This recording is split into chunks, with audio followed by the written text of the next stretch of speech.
Home is a place where children should be consoled. Hi, I'm Nicholeen Peck, and I teach parenting, good communication, and how to build strong family bonds all over the world through the lens of the principles self-government. And in this video, we're going to be talking about how to create an environment where children are consoled.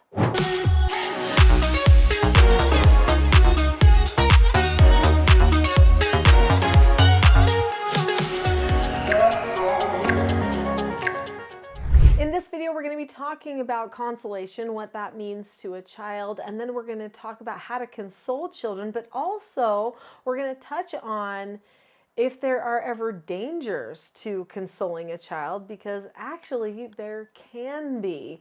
And we're going to spend some time talking about the family dynamic and how to best use that for consolation of a child. When a person is consoled, that means they're cheered or they're comforted. So when a person has a hard time and something happens that they don't like or that maybe is hard for them to handle, if they feel consoled, they suddenly feel like it's okay. So how does that consolation happen? How do they feel consoled? Well, for a child, they feel like they have a place. They have belonging, they have bonding. There is nothing that a parent can do to make it so the child does not have struggles or hardships daily, throughout life. I mean, that's just part of childhood. But if you're always there for the child, if you help them know it's okay, and if the bond persists, then the child can be consoled no matter what happens. Creating an environment where a child feels like home is safe. It's the safest place to make mistakes. It's okay. Or when I'm afraid at home, I'm not afraid. Those are key feelings that let you know your child does feel consoled at home. Home should feel safe. Home should feel comforting. Home should feel peaceful, should feel like a person has belonging. Home should feel happy and joyful. Home should be that place that is underlying all of the other optimistic and positive things that the child does. Home life and that feeling of being consoled and comforted and cheered at home helps a person stand up to all the other struggles that they face at school or out in the world. And this should be for the parents as well. In fact, many times children actually console their parents. Many times parents who have had a bad day will report to me that they love when their child will come up to them and notice they're having a bad day and they'll say, "Mom, it's okay.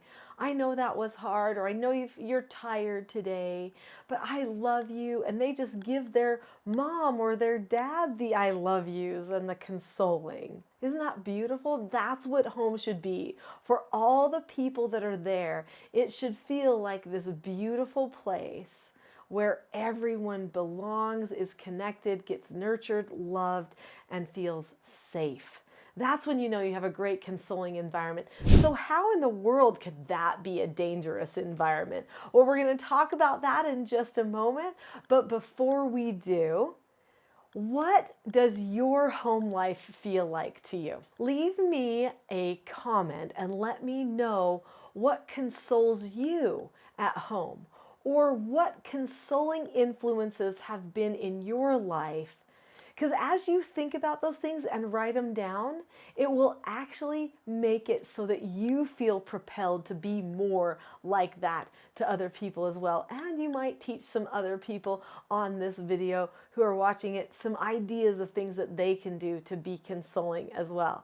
So let's talk about the dangers of consoling a person, and then let's talk about some key things that you can do to create an environment where there is more of that feeling of consolation for the family. So what in the world dangers and consoling? Home should be a place where children feel consoled and where parents also feel consoled and nurtured by each other. Being consoled is a nurturing thing, and it is by and large a very good thing. But in recent decades, we have noticed in the parenting world that people might be taking it a little bit too far. They might be forgetting who they are and their very role in an act of consoling. So we have to remember that. So when a person coddles a child, this is actually a dangerous thing because it doesn't teach a person that they can even have a hardship. When a parent protects their child from having any hardship whatsoever, they actually make it so that the child doesn't really get the opportunity to be truly consoled because they never had any loss to begin with.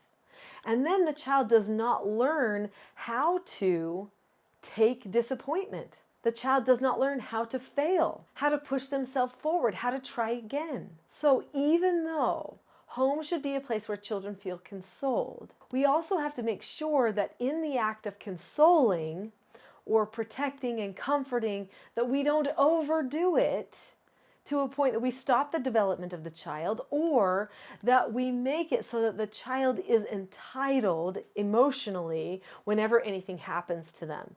So if you baby a child because you're trying to console them or help them feel comforted, then that child could also start to emotionally manipulate you and other people by just playing the baby. And then that's basically manipulation. So we do have to be very careful about that. We've got to remember that consoling has its place when the parents are living their role and doing the teaching that they should be doing. So how do we create an environment where we don't coddle, but we console and we actively console our children? Well, number one thing is we've got to remember that family is all about relationships.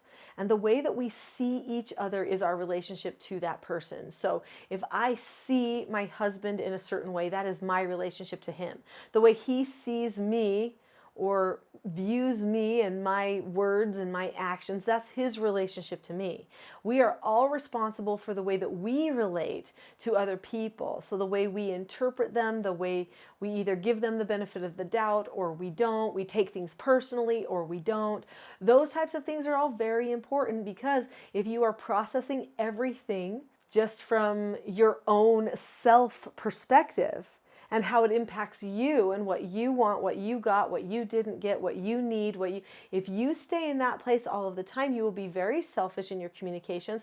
It will damage your relationships, and you won't be very concerned with consoling other people. In fact, consoling other people will always be an afterthought because you won't care. My brother is a veterinarian, and he cares about people a lot. He also really cares about animals. And he said to me one day, he said, you know, Nicholeen, there are a lot of people who just really don't care about animals. But then there are some people that these animals, they're part of their family. They're connected to these pets, these animals, and they really feel for them. They care about them. People console their pets. Just today, a neighbor of mine, I stopped by and I said, hey, how you doing? And she said, well, I'm really concerned because I need to take my pet, my dog, to the vet ER because something is not right. And she explained very briefly what was happening as they were getting in the car. And my heart went out to her because she truly, truly loves and cares for that pet, and she wants to console it any way she can. Some people will console a pet or a person when they're sick, but when other things are happening, they won't. They don't care. When someone is struggling, when they're stressed over something, they're worried, or when they've maybe done a behavior that they shouldn't have done, instead of coming at it with a position of caring and understanding and comforting, they attack. They take offense. This is not good. This does not help the person feel like home is that safe place to make mistakes. It makes them detach and not feel like they can trust the other person because they don't feel the caring. So truly great consoling does show caring, but coddling takes it to a level that means that you've crossed over that line, and now you are enabling a person so they're not taking those steps forward. So you have to create an environment where you can have both. And what you do is you deliberately work on the relationships, and then you deliberately teach skills for how you will handle problems. You say, this is how we will correct things when they go wrong. These are the exact steps that we will use when we are correcting a problem. And that way we can focus on our bond, our connection, and our caring at the time when we also might need to be corrected for something. If you already know exactly what you will say when you need to correct someone or teach someone something, then you don't have to think it up in the minute. You can go into autopilot on a skill and focus instead on showing the other person how much you care. I often tell people when I have a child who's going completely out of control, which happened a lot because I took in treatment children, foster children, they were all in their teens, ages 12 to 18, and there was some good attitude and some really out of control teenage tantrums that I saw. When they would go completely out of control, I told people what I would do is I would look at them and I would say the words that I told them I would say to help correct them and get to a place of calmness, but then I would think, I love you. I love you. It's okay. Be calm. I would think those things as I was talking to them. That would change my voice tone, my whole way that I would hold myself. It would change all of that. And it gave them permission to get calm too. The calmness of the parent is probably the number one most important thing that strengthens that relationship and helps you be able to follow through with the skills that you need to teach them and correct them. Now, I could talk about skills at length. In fact, there are many videos on this channel that discuss the skills of self-government, how to correct behaviors, and what that skill looks like and sounds like, and the skills that the children need. All of those things are discussed on this channel in depth. But one thing that I feel like I could discuss even more on this channel is calmness. I have a free gift for you, and it goes into more detail than I have time to cover in one video. It is my Calm Parenting Toolkit, and I would like to give it to you for free. Because if you apply these 10 tools for calmness in your family relationships, then hopefully the corrections will all be more comforting, more cheerful, more loving. Home will really be that safest place to make a mistake. When you correct your children with calmness, then they will feel bonded and connected to you. So in the description below this video, click on the link to the Calm Parenting Toolkit. The link says teachselfgov.com/toolkit. Click on the link to that today and you can have the Calm Parenting Toolkit for free. This will be a great first step in learning self-government, but don't forget to do some learning after because there are many pieces for learning self-government and you'll want to have them all.